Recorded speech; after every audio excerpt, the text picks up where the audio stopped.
तो अब ये कि जो हमारे पास ये वाली लाइन है और ये ब्लू वाली लाइन है, इसको सेंटर में होना चाहिए, इसी वजह से सारी प्रॉब्लम्स आ रही थी। तो मैं इसको इस तरह करूँगा कि इसको जी एक्स कर दूंगा, इन दोनों को मैं मूव करूँगा ताकि ये भी उसी के साथ मूव हो। मैं शिफ्ट प्रेस करके इसको स्लोली मूव कर दूंगा। तो ये अब बिल्कुल सेंटर में आ चुकी है। जो ये वाला पार्ट है मैं इसको डिलीट कर देता हूँ। ये एग्जैक्टली सेंटर में नहीं है, लेकिन ये पहले से काफ़ी बेहतर है। तो अगर मैं अभी आपको दिखाऊं तो जो इसके आइज़ हैं वो बिल्कुल ठीक हो चुकी हैं। जिस तरह यहाँ से डिस्टेंस है उसी तरह यहाँ से डिस्टेंस है। तो इस तरह से आप इसको रेफरेंस इमेज को आस्ता आस्ता सेट भी कर सकते हैं। तो अब मैं इस तरह करूँगा कि इसको स्केल कर देता हूँ, थोड़ा सा जी एक्स प्रेस कर देता हूँ और जो यहाँ वाला इशू है इसको रिजॉल्व करने की कोशिश करता हूँ।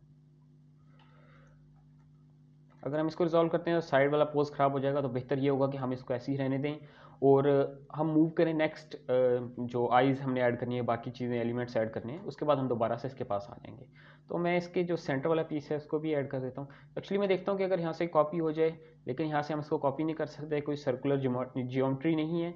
तो बेहतर ये होगा कि हम इसके सेंटर में कर्सर लाएँ, उसके बाद हम एक स्फीयर ऐड कर दें, स्केल जी कर दें, स्केल एक्स कर दें, इसको हम यहाँ पर लेके आ जाएं,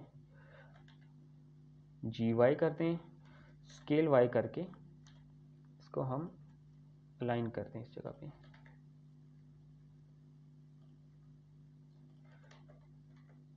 इसको हम स्केल एक्स कर देते हैं। तो यहाँ पे अलाइन हो गया है, काफ़ी बेहतर लग रहा है।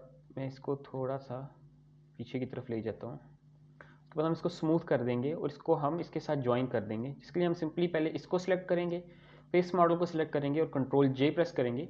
तो उसके साथ ज्वाइन हो जाएगा और उस पर जितने भी मॉडिफायर्स अप्लाई हुए हैं वो सब के सब उस पर भी, जो हमारे पास न्यू ऑब्जेक्ट था उस पर भी अप्लाई हो जाएंगे। अब हमारे पास ये भी शेप आ चुकी है। मैं चाहूँगा कि मैं इसको थोड़ा सा स्केल डाउन कर दूँ, क्योंकि जो आउटर वाली सरफेस है ये ग्लासेस के लिए है।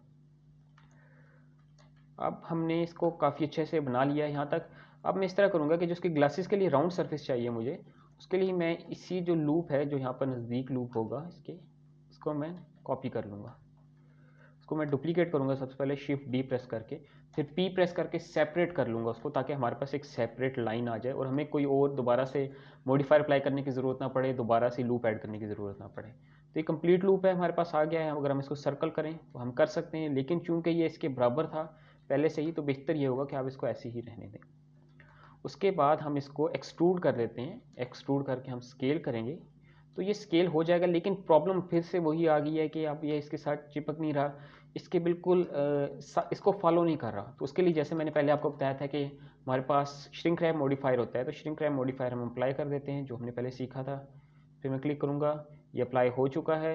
अगर मैं यहाँ पर जाके देखूँ फेस ओरिएंटेशन, तो यहाँ पे हमें रेड एरियाज नज़र आ रहे हैं।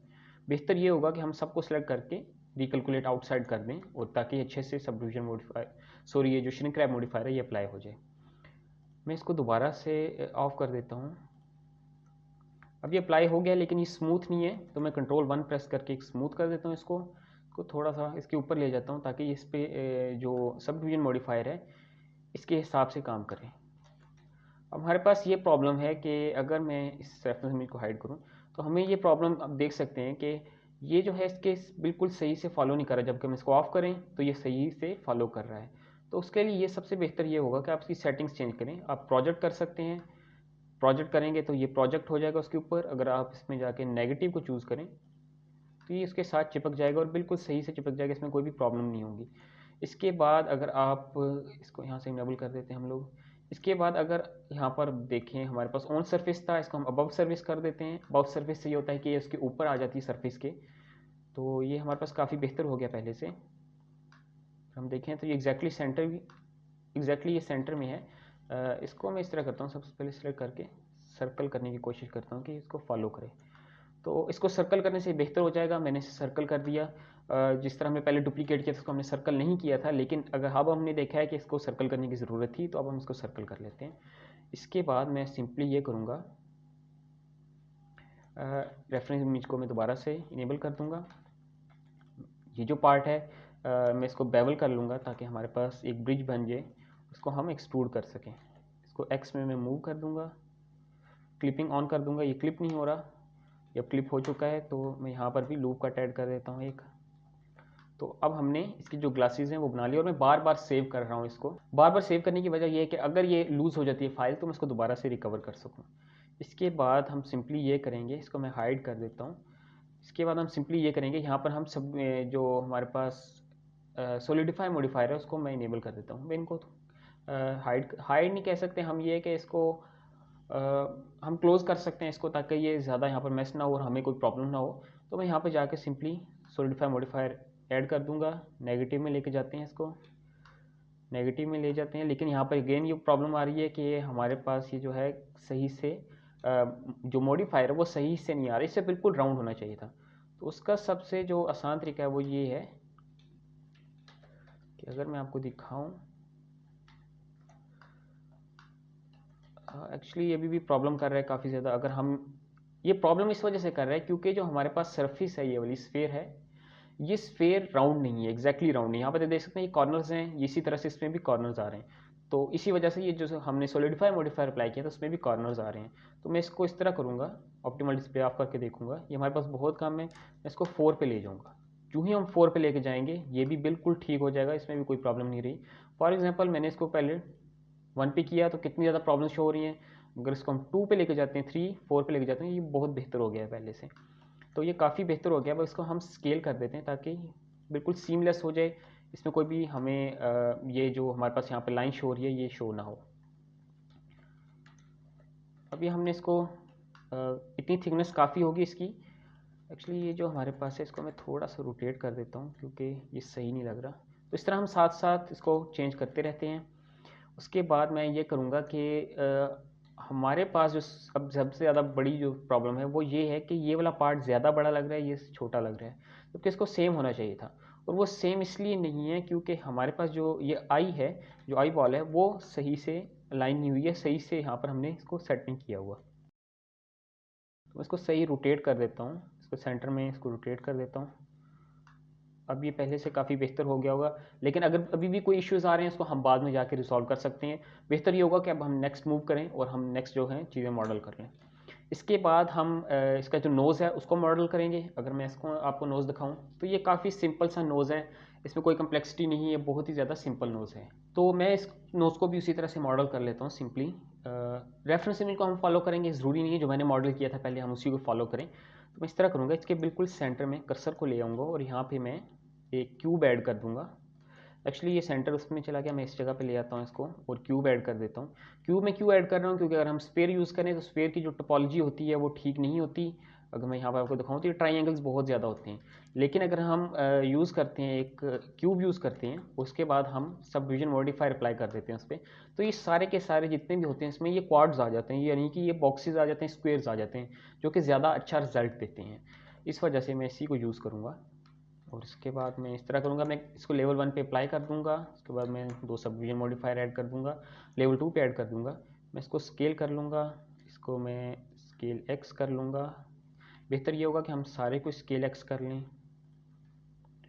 इसको मैं यहाँ पर लेके चला जाता हूँ, इसके साथ अटैच कर देता हूँ, उसको थोड़ा सा ऊपर ले जाता हूँ। जैसे ये नोज़ की शेप है, साइड से मैं ऐसे कर देता हूँ इसको।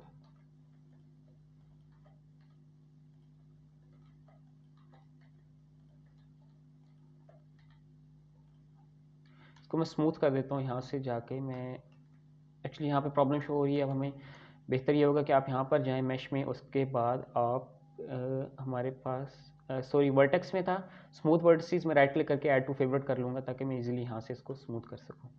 स्केल अप कर देता हूँ, स्केल एक्स कर देता हूँ इसको। इसलिए मैं इसी को यहाँ पर मूव कर देता हूँ और देखते हैं कि अगर हमारे पास इस तरह से रिजल्ट्स अच्छे आ जाते हैं तो हम इसको इसी तरह से कर देंगे। मैं मिरर मॉडिफायर अप्लाई कर दूँगा यहाँ पर, इसको एजिस को रिप कर दूंगा, सिंपली यहाँ पे मिरर मॉडिफायर अप्लाई कर दूंगा, क्लिपिंग कर दूंगा। और सब डिवीजन से ऊपर आपने मिरर मॉडिफायर कर रखना होता है ताकि इसके रिजल्ट्स जो हैं वो बेहतर हो जाए। मॉडिफायर्स की जो अरेंजमेंट होती है वो बहुत ज़रूरी होती है। ये सेम इसी तरह से काम करता है कि अगर आप जैसे सब डिवाइड आपने पहले की है तो इसकी जो ज्योमेट्री है या इसकी जो टोपोलॉजी है वो इंक्रीज़ हो जाएगी। उसके बाद आप कोई भी मॉडिफायर यूज़ करते हैं तो उसकी टोपोलॉजी को इंक्रीज टोपोलॉजी कंसीडर किया जाएगा। इस तरह से आप इसकी चेंज करते रहते हैं। तो मैं इसको फ्रंट मोड पे फ्रंट साइड से मैं इसको अलाइन कर देता हूँ। अब प्रॉब्लम एक और आ गई, वो ये है कि जो इसका फ्रंट साइड से नोज़ है और जो हमारे पास साइड पोज में नोज़ है वो मैच नहीं कर रहे, वो अलाइन नहीं कर रहे। और ये अगर प्रॉब्लम को आप देखना चाहते हैं कि ये प्रॉब्लम वाकई में है या नहीं, तो उसके लिए मैं सिंपली यहाँ पे प्लेन ऐड कर देता हूँ। मैं इसको स्केल कर देता हूँ, जहाँ पर हमारे पास ये नोज़ ख़त्म हो रहा है, ये इस जगह पे नोज़ ख़त्म हो रहा है, जहाँ पे हमारे पास ये रेड लाइन है, फिर थोड़ा सा नीचे है। मैं साइड पोज पे जाऊँ तो आप देख सकते हैं यहाँ पर नोज़ काफ़ी ऊपर ख़त्म हो रहा है। मैं इसको ऊपर लेके जाऊँ तो यहाँ पर देख सकते हैं कि नोज़ अलाइन नहीं है। तो ये प्रॉब्लम्स आते रहते हैं, ये जो हम साइड पोज जब ड्रा करते हैं, अगर आप 2D आर्टिस्ट हैं तो आपको ये पता होगा।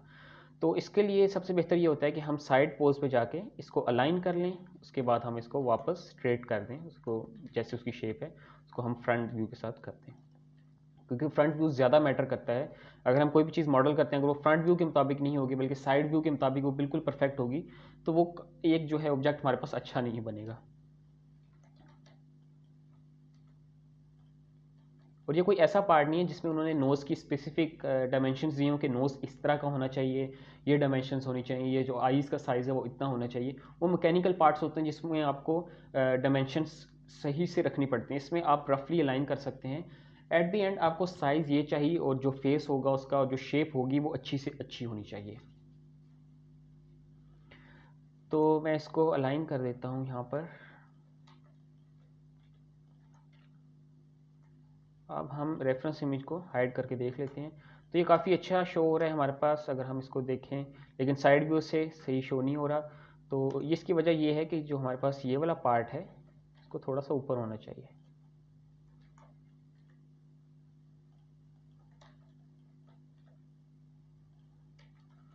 और स्मूथ वर्टिसेस कर देता हूँ मैं।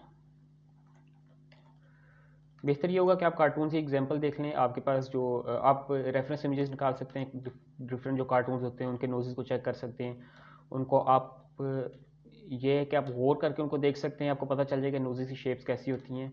मैंने रेफरेंस इमेजेस ओपन की होती हैं, लेकिन चूंकि मैं इसको मॉडल कर चुका हूँ तो इसलिए मुझे ज़रूरत नहीं है अब रेफरेंस इमेज की, नोज़ की स्पेसिफिकली।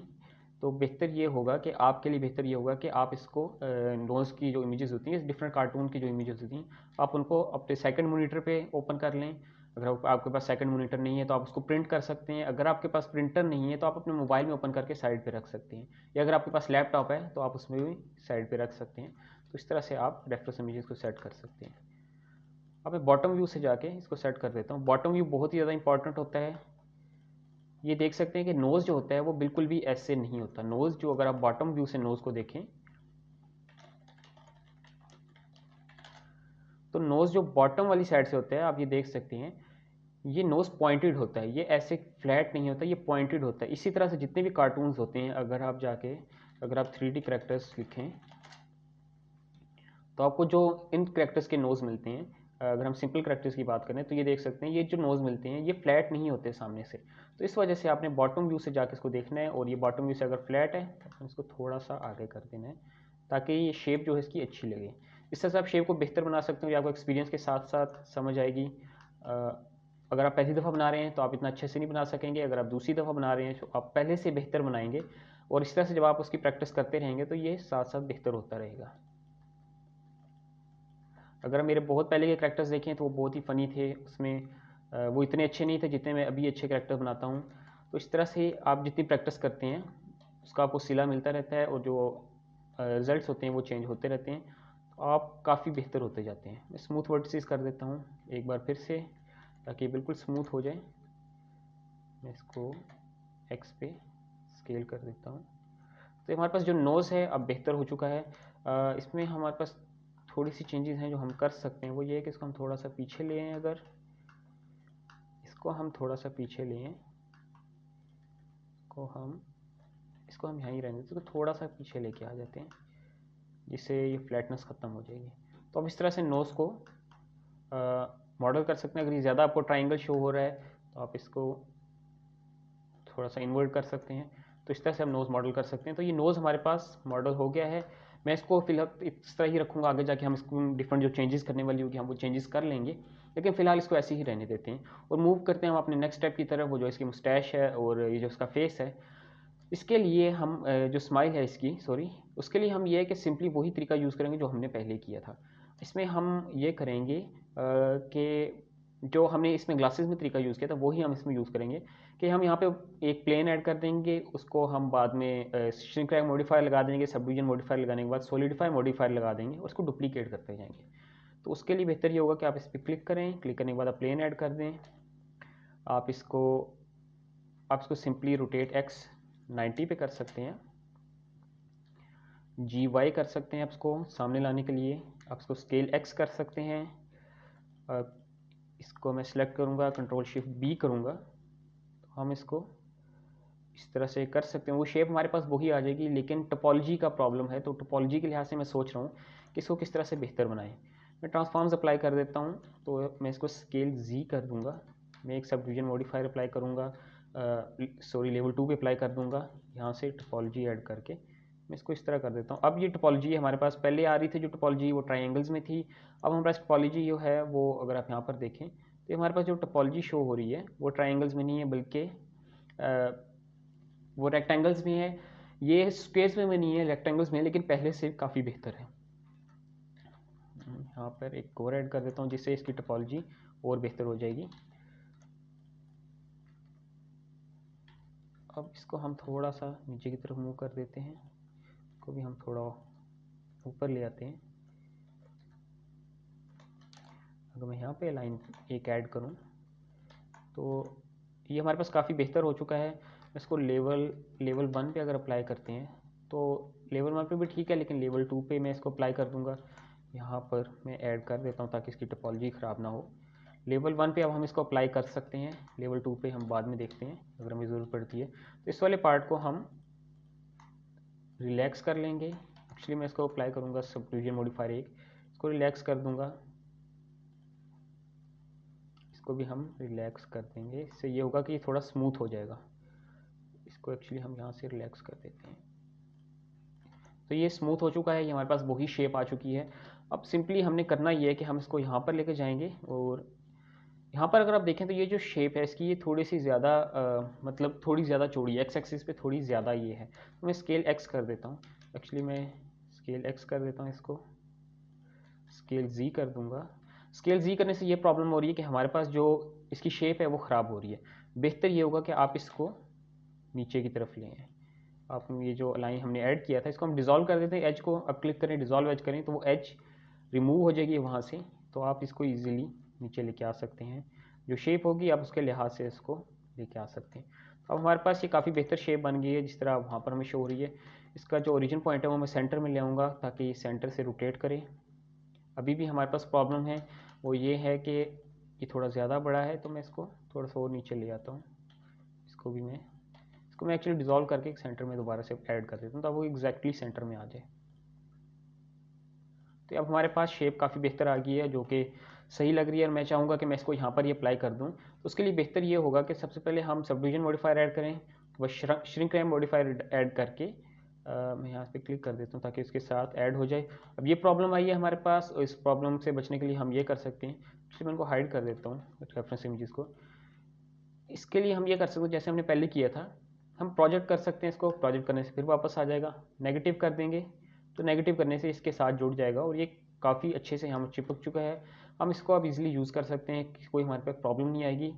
तो बेहतर ये होगा कि मैं इसको अबव सरफेस कर दूँ, और उसके बाद अगर मैं अनहाइड करके देखूँ तो एग्जैक्टली उसी जगह पे आ चुका है। अब मैं इसको एडिट मोड में डुप्लीकेट करता जाऊँगा। एडिट मोड में डुप्लीकेट करने का फ़ायदा ये होगा कि जितने भी मॉडिफायर्स हमने अप्लाई किए हैं वो मॉडिफायर्स अप्लाई रहेंगे, दूसरे नंबर पे ये चीज़ ज्वाइन भी रहेगी। तो मैं इसको डुप्लीकेट कर देता हूँ, डुप्लीकेट करके यहाँ पर ले आता हूँ। ज़रूरी नहीं है कि आप दोबारा से मॉडल करें, आप टाइम बचाना चाहते हैं, जितना टाइम बचेगा उतना बेहतर होगा। अगर मैं इसे दोबारा से मॉडल करूँ तो ये 1 घंटे की वीडियो 4-5 घंटों से भी ज़्यादा हो जाएगी। अगर मैं इसको हाफ़ मॉडल करके फिर से हाफ़ मॉडल करूँ तो बेहतर ये है कि आप अपना टाइम बचाएं। और यहाँ पर हमारे पास देख सकते हैं कि ये वाला सेम जो है सरफेस है वो यहाँ पर आई हुई है, यानी इसका मिरर हुआ है। तो बेहतर ये होगा कि हम मिरर मॉडिफायर यूज़ कर लें। मैं इसको कर्सर यहाँ पे ले आता हूँ, इसका ओरिजिन इस तरफ ले जाता हूँ, उसके बाद हम मिरर मॉडिफायर यूज़ कर सकते हैं। रोटेशन में इसकी अप्लाई कर देता हूँ। यहाँ पर हमें थोड़ी सी प्रॉब्लम आ रही है, ये प्रॉब्लम इसकी वजह से होंगी। मैं इसको सेंटर में ले आता हूँ, कर्सर को अप्लाई कर देता हूँ, रोटेशन स्केल अप्लाई कर देता हूँ। तो अब हमारे पास प्रॉब्लम ये आ रही है कि ये अलाइन नहीं है, ये जो मुस्टैश है ये सही से अलाइन नहीं है, या हमारे पास ये भी हो सकता है कि सही से अलाइन उन्होंने सही बनाई है लेकिन ये मिरर नहीं हो रही सही। तो बेहतर ये होगा कि हम जो मिरर मॉडिफायर है उसको अप्लाई करें। अप्लाई करने के बाद हम तीनों को कॉपी कर लें, सॉरी सेलेक्ट कर लें, इसको यहाँ पे मूव करते हैं। तो ये प्रॉब्लम है, इसमें एक प्रॉब्लम नहीं कह सकते हम कि ये उसके डिज़ाइनिंग में है कि उन्होंने इसको मिरर नहीं किया। अब देख सकते हैं आप, ये बिल्कुल सेम वैसे ही हो गया, क्योंकि अगर ये मिरर होता तो ये बिल्कुल इसके साथ मिल जाता, जिससे पता चलना था कि मिरर हुआ। इस वजह से उन्होंने इसको मिरर नहीं किया, तो हमने मिरर करके उसको मूव कर दिया ताकि हमारा टाइम बच सके। इसके बाद हमने सिंपली ये करना है कि सॉलिडिफाई मॉडिफायर ऐड कर देना है। हम इसको नेगेटिव में ले जाते हैं, स्मूथ कर सकते हैं हम इसको, कोई प्रॉब्लम नहीं है। यहाँ पर भी हमें कोई प्रॉब्लम नहीं शो हो रही। ये ठीक हो गया। अब हम क्या करेंगे, जो इसका ये वाला पार्ट है, अब हम उसको मॉडल कर लेते हैं। उसके लिए आप क्या कर सकते हैं, या तो आप ये जितने भी मॉडिफायर्स आपने ऐड किए थे ये दोबारा से ऐड करें, या इसके अलावा ये हो सकता है कि हम यहाँ से एक जो वर्टेक्स है उसको हम शिफ्ट डी करते हैं, पी प्रेस करके सिलेक्शन कर देते हैं। अब हमारे पास जो वर्टेक्स है, अगर हम यहाँ पर देखें, हमारे पास यहाँ पर शो हो रहा होगा, ये जो हमारे पास वर्टेक्स है ये हमारे पास आ गया। इस पर वही सारे मॉडिफायर्स अप्लाई हुए हुए हैं। तो बेहतर ये होगा कि आप इस तरह से इसको यूज़ कर सकते हैं। इसके बाद में सिंपली ये जो है हमारे पास टूल था स्नैप टूल, इसको मैं इनेबल कर दूंगा। फेस में जाके मैं फेस पे क्लिक करूंगा ताकि ये फेस पे प्रोजेक्ट करे, वर्टिसेस पे ना करे। उसके बाद प्रोजेक्ट इंडिविजुअल आइटम्स यानी कि एलिमेंट्स, यानी कि हमारे पास अगर 5-6 चीज़ें हैं, हम उसको प्रोजेक्ट करना चाहते हैं, तो वो उसको सेंटर पॉइंट से या उसको वहाँ पर नहीं करेगा ऐड, ये वहाँ पे स्नैप नहीं करेगा। अगर हम इंडिविजुअल एलिमेंट्स पे क्लिक कर देंगे तो अगर हमारे पास 5 वर्टिसेस हैं, वो 5 की 5 वर्टिसेस को वहाँ पर स्नैप कर देगा। वरना ये होगा कि उसके सेंटर पॉइंट को स्नैप करेगा, ये जो ओरिजिन होगा सिर्फ उसको स्नैप कर देगा, बाकी जो वर्टिसेस हैं उसी तरह से नजर आएंगी। तो अब मैं इसको यहाँ पर ले आता हूँ। लाने के बाद मैं एक्सट्रूड प्रेस करके मैं ये सॉलिडिफाई मॉडिफायर ऑफ कर देता हूँ थोड़ी देर के लिए। मैं एक्सट्रूड कर देता हूँ। तो ये वाला जो स्टेप अभी हम कर रहे हैं ये टोपोलॉजी से रिलेटेड है। यहाँ पर आप देख सकते हैं कि हमें प्रॉब्लम फेस करना पड़ रही है कि हम इसको अलाइन करना चाह रहे हैं और ये सही से अलाइन नहीं हो रहा। अगर मैं आपको दिखाऊं, इसको हाइड कर दूं, तो इसको अगर मैं ऐड करता हूं तो ये सही तरह से ऐड नहीं हो रहा। इसकी प्रॉब्लम ये है कि यहाँ पर हमने जो श्रिंक रैप मॉडिफायर यूज़ किया है इसमें हमने प्रोजेक्ट किया हुआ है। तो हम नियरेस्ट सरफेस करेंगे तो हम इसको इजीली यूज़ कर सकते हैं। अगर आप किसी पहले से बनी हुई चीज़ को प्रोजेक्ट करना चाहते हैं तो आप उसको इजीली कर सकते हैं, लेकिन अगर आप उसके ऊपर ड्रा कर रहे हैं तो आपने नियरेस्ट सरफेस पॉइंट करना है और यहाँ से अबव सरफेस कर देना है। तो इस तरह से आप ये जो प्रॉब्लम है इसको सॉल्व कर सकते हैं। ये स्टेप्स आपको थोड़े से डिफ़िकल्ट लग सकते हैं स्टार्टिंग में, लेकिन बेहतर ये होगा कि आप इस वीडियो को 4-5 दफ़ा देखें। आप ये जो मॉडल है 4-5 दफ़ा बनाएं और वो सारे मॉडल्स आप सेव करते रहें, और उसके बाद हमको कंपेयर करें और देखें कि आपने कितना कुछ सीख लिया है। जब मैं सीख रहा था तो मैं ऐसे ट्यूटोरियल्स भी देखता था जिनकी वॉइस नहीं होती थी। यूट्यूब पे मैंने ज़्यादा जितना भी मैंने सीखा है मोस्टली यूट्यूब से सीखा है। तो मैं उस वहाँ पर देख रहा था, या आर्टिकल्स आप पढ़ सकते हैं, आर्टिकल्स काफ़ी ज़्यादा मिल जाते हैं आपको इसके ट्यूटोरियल्स के डिफरेंट वेबसाइट्स पे। तो मैंने जो सीखा था उसमें काफ़ी ज़्यादा ट्यूटोरियल थे बगैर वॉइस में, जिसमें म्यूज़िक लगा होता है, जिसमें कोई बंदा मॉडलिंग कर रहा होता है और वो मॉडलिंग करता रहता है। तो उससे आपको आइडियाज़ मिलते रहते हैं कि हाँ ये शॉर्टकट वे था जो इसने अप्लाई किए, क्योंकि जब आपको सॉफ्टवेयर यूज़ करना आ गया तो उसमें आपको कोई प्रॉब्लम नहीं होगी। तो मैं यहाँ से इसको मैंने सेलेक्ट किया, सेलेक्ट करने के बाद मैंने फिल कर दिया इसको। अब मैं क्या करूँगा कि सबको फिल कर दूँगा। मैं इस दोनों को सिलेक्ट करता हूँ, F दबाता हूँ, फिर F दबा के फिल कर देता हूँ, फिर F दबा के फिल कर देता हूँ। ये एक्चुअली हो किस तरह रहा है कि मैंने F2 एड ऑन इनेबल किया हुआ आई थिंक। पहले ही जो तो पुराने वर्जन से उसमें F2 एड ऑन था, ये इनेबल नहीं हुआ, तो मैं इसको इनेबल कर देता हूँ। पहले जो थे उसमें ये फंक्शन F2 एड ऑन में आता, अगर आप F2 एड ऑन इनेबल करते तो आप F करते तो वो फिल करता जाता था। तो अब ये उसके बगैर हो गया, तो फिर भी हम इसको यूज़ कर लेते हैं, इनेबल कर लेते हैं। अगर आप नहीं चाहते तो आप इसको डिसेबल कर सकते हैं, लेकिन हम इसे इनेबल कर लेते हैं। फिलहाल इसका कोई फीचर नहीं, कोई फंक्शन हम यूज़ नहीं कर रहे, लेकिन इसे इनेबल कर ले ताकि हम बाद में अगर यूज़ करें तो हमें प्रॉब्लम ना हो। अब यहाँ पे हमारे पास जो प्रॉब्लम आई है वो ये है, जो प्रॉब्लम आई है वो ये है कि हमारे पास जो वर्टिसेस हैं वो अलाइन नहीं कर रही। वर्टिसेस का अलाइन करना बहुत ज़रूरी है। अगर वर्टिसेस अलाइन नहीं करेंगी तो जो आपका रिजल्ट है वो सही नहीं आएगा, जो आप इसको फिल करेंगे वो सही से फिल नहीं होगा। ये देख सकते हैं कि यहाँ पे प्रॉब्लम आ गई है। मैं इसको डिज़ोल्व कर देता हूँ, ये ज़्यादा बेहतर होगा क्योंकि हमें वहाँ पे इसकी ज़रूरत नहीं है। इसको भी डिज़ोल्व कर देता हूँ। तो यहाँ हमें काफ़ी अच्छे से हमने इसको कर लिया है। मैं रिलैक्स कर दूँगा, इसको भी मैं रिलैक्स कर दूँगा ताकि प्रॉब्लम ना हमें हो। इसके बाद हम इसको हाइड कर देते हैं। इसकी हम थिकनेस देखते हैं, हमने सॉलिडिफाई मॉडिफाई में कितनी रखी थी। जो हमने थिकनेस रखी थी इसको हम कॉपी करेंगे। इसका जो सब सॉलिडिफाई मॉडिफायर है इसमें हम इस पर क्लिक करके वही थिकनेस यहाँ पे हम पेस्ट कर देंगे। प्रॉब्लम ये है कि अब ये अंदर की तरफ जा रहा है, क्योंकि जो इसके नॉर्मल है, अगर मैं आपको दिखाऊं, यहाँ पे ये ग्रीन है। बेहतर ये होगा कि आप इसको फ्लिप कर दें या रिकैलकुलेट आउटसाइड कर दें, तो ये ऑटोमेटिकली ठीक हो जाएगा।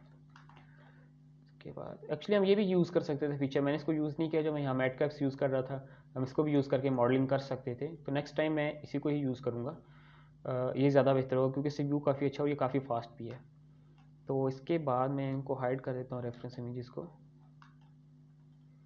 ये हमारे पास सेम थिकनेस आ गई। अब ये है कि कंसिस्टेंट थिकनेस होगी तो प्रॉब्लम नहीं होगा। इसी तरह से उसके हम ग्लासेस हैं उस पर भी यही कर देते हैं। ये काफ़ी, इसे हम थोड़ा सा इंक्रीज़ कर देते हैं ताकि ये सही लगे। तो ये देख सकते हैं कि हमारे पास वही शेप आती जा रही है। ये वाला पार्ट थोड़ा सा हमें यहाँ पे पॉइंटी लग रहा है, तो हम इसको सिलेक्ट करके यहाँ से रिलैक्स कर सकते हैं, लेकिन वर्टिसेस कम है तो यहाँ पे हमें थोड़ी सी प्रॉब्लम करनी पड़ रही है। तो हम इसको जब मॉडिफायर अप्लाई करेंगे तो हम वहाँ पर जाके कर लेंगे। इसका नोज़ मुझे सही नहीं लग रहा, तो बेहतर ये होगा कि हम इसके नोज़ को थोड़ा सा बेहतर बना दें। इसका हम स्नैपिंग ऑफ कर देते हैं।